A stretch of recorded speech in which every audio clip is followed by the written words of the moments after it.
என்னுடைய கணவர் ரொம்ப அழகா சொல்லுவார், எனக்கு அந்த வார்த்தை ரொம்ப பிடிக்கும். என்னுடைய வாழ்க்கையில அந்த ஒப்புமை என்னை அதிகமாக உற்சாகப்படுத்தி இருக்கிறது.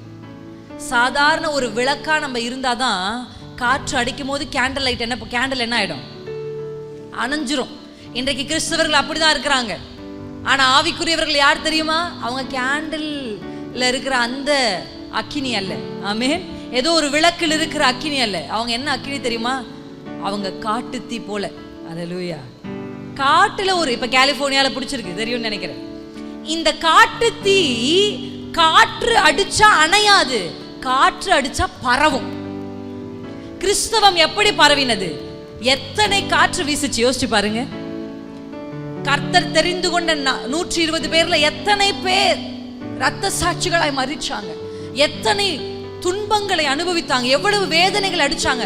ஆனாலும் இந்த தீ அணையலையே, அந்த தீ பரவினது. அல்லேலூயா. இதுவரைக்கும் மங்கி எரிகிற அழகாக ஆராதனை வேலையில எரிந்து கொண்டிருப்பேன். பாடணும். ஆமென். எரிந்து கொண்டே இருப்பேன். காற்று அடிச்சா அணைகிறதற்கு நான் ஏதோ சின்ன விளக்குல சின்ன கொஞ்சம் எண்ணெயை நம்பி எரிகிற திரி அல்ல, அக்கினி அல்ல. நான் ஒரு காட்டு தீ மாதிரி. காற்று அடிச்சா நீங்க யோசிச்சு பார்க்கலாம். நான் இன்றைக்கு உங்களுக்கு முன்பாக ஊழியக்காரியா நிக்கிறேன் அப்படின்னா அதற்கு காரணமே காற்றும் கொந்தளிப்பும் பெருங்கடலும் தான். என் வாழ்க்கையில் அந்த காற்று அடிக்கலனா இன்றைக்கு இத்தனை மாவட்டங்களுக்கும் நான் கர்த்தருடைய ஊழியத்தை நிறைவேற்றி இருக்கவே முடியாது. அல்லேலூயா. கைகளை உயர்த்தி சொல்லுங்க, என் வாழ்க்கையில் அடித்த புயல்களுக்காக நன்றி. அந்த புயல் என்னை அணைப்பதற்கு அல்ல, என்னை இன்னும் எரிய வைத்தது. அல்லேலூயா. எத்தனை பேர் என் கூட சேர்ந்து ஆமா அதுதான் என்னுடைய சாட்சியம், அதுதான் என்னுடைய சாட்சியம் எத்தனை பேர் சொல்ல முடியும்? அல்லேலூயா.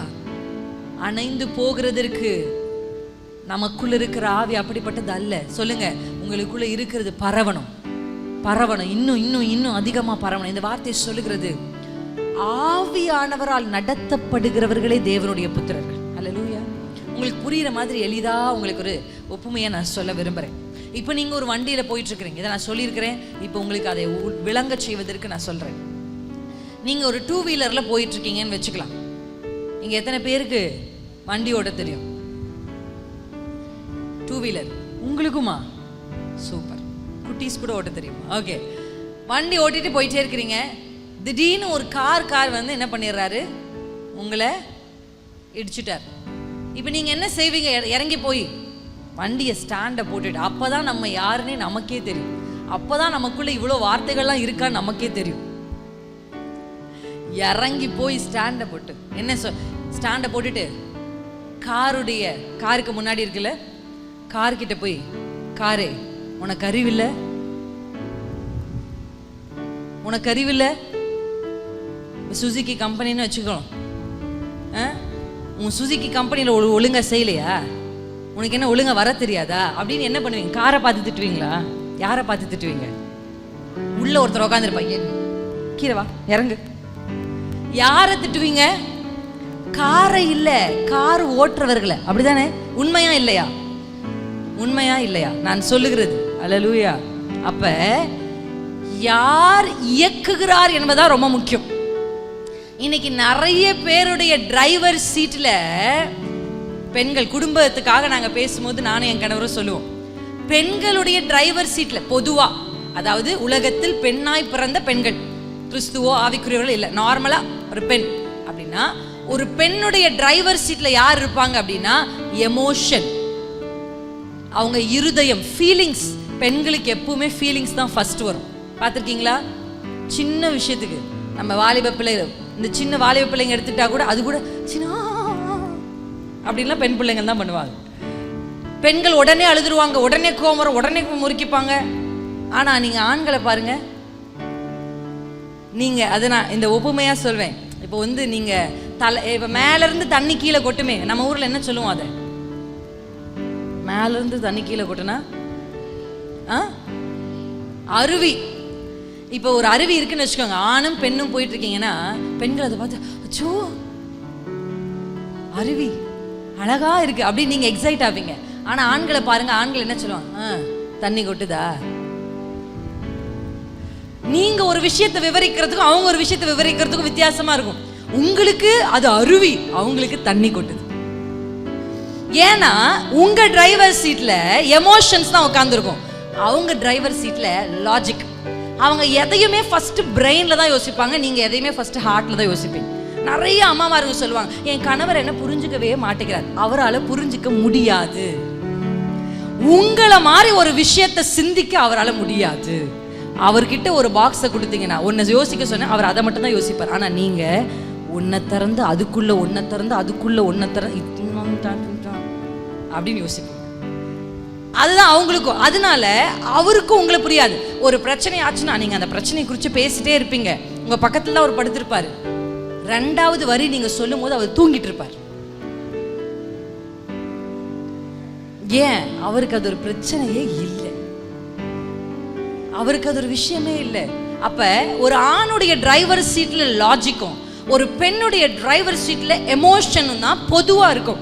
ஆனா சபைக்கு பரிசுத்த ஆவிய அபிஷேகம் பெற்று ஆவிக்குரியவர்களாய் நீங்க மாறும்போது வசனம் சொல்றபடி உங்க டிரைவர் சீட்ல யாரு வரணும்னா ஆவியானவர் வரணும். ஹல்லேலூயா.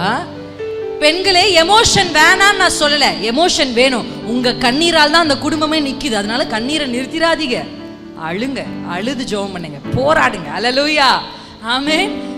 ஆண்களும் சிந்திக்கிறத நிறுத்திராதீங்க. ஞானம் ரொம்ப முக்கியம் ஒரு குடும்பம் கட்டப்படுறதுக்கு. ஆனா பேக் சீட்டுக்கு அனுப்பிடுங்க. ஹல்லேலூயா. எமோஷன் பேக் சீட்டுக்கு போ, லாஜிக் பேக் சீட்டுக்கு போ.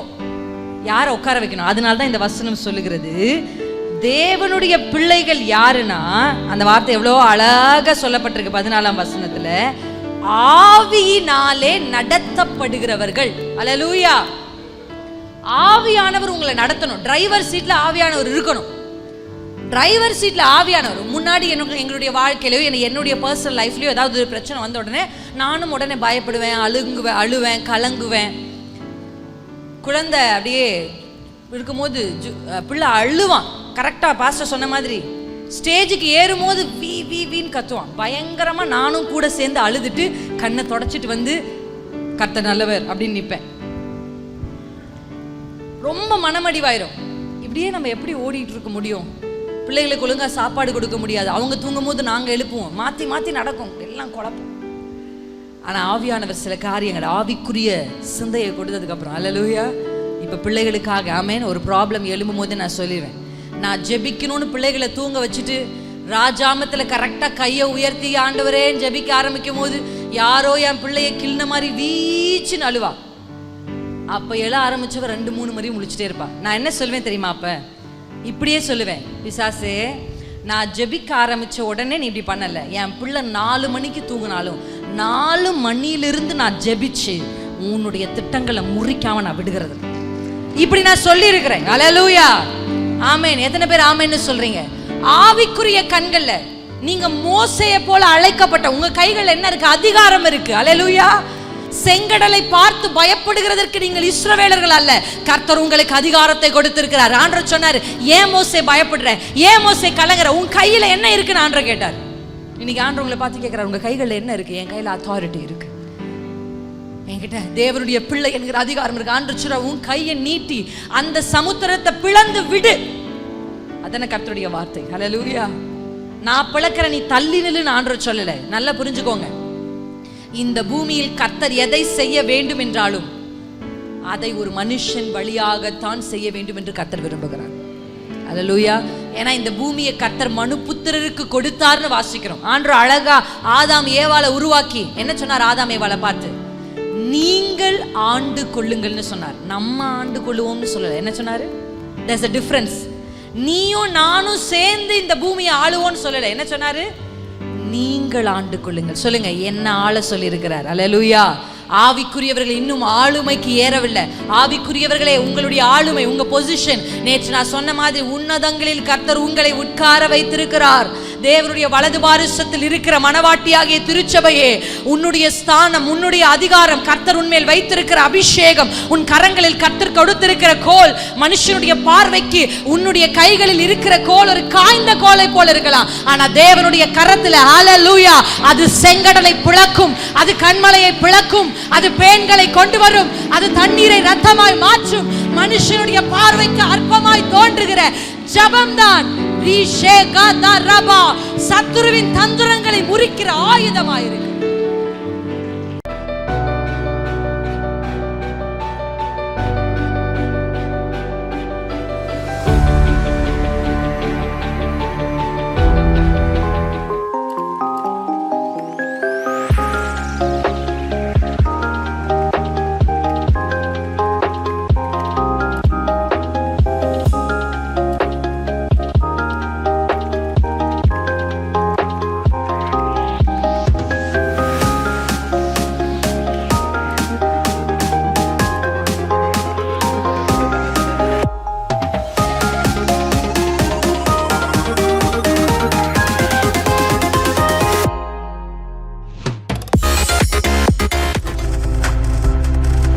நீங்கள் பார்த்துக் கொண்டிருப்பது உங்கள் ஜாய் டிவி. உங்கள் துக்கம் சந்தோஷமாய் மாறும்.